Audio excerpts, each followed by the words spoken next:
আমরা ছোটবেলায় অন্ধের হাতি দেখা সম্পর্কে যে গল্পটি শুনেছি সেটি মাওলানা রুমির মসনবী কাব্যগ্রন্থে বর্ণিত হয়েছে। জীবনের কোনো দিন হাতি দেখেনি এমন কয়েক ব্যক্তিকে ঘুটঘুটে অন্ধকার ঘরে রাখা একটি হাতি দেখাতে নিয়ে যাওয়া হলো। মূলত সেখানে কেউ হাতি দেখতে পায়নি, বরং হাত দিয়ে স্পর্শ করে হাতি কেমন তা বোঝার চেষ্টা করেছে। যে ব্যক্তি হাতির সুর ধরেছে তার কাছে মনে হয়েছে হাতি একটা মোটা পাইপের মতো। যে পা ধরেছে তার কাছে মনে হয়েছে হাতি মোটা গাছের গুড়ির মতো। যে কান ধরেছে তার কাছে হাতিকে কুলার মতো মনে হয়েছে।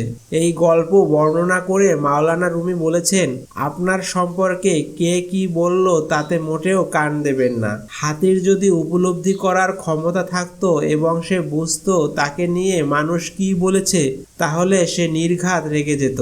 আপনিও যখন আপনার সম্পর্কে অপরের মুখ থেকে আপনি যা নন তা শুনবেন, তখন আপনিও স্বাভাবিকভাবেই ক্ষুব্ধ হবেন।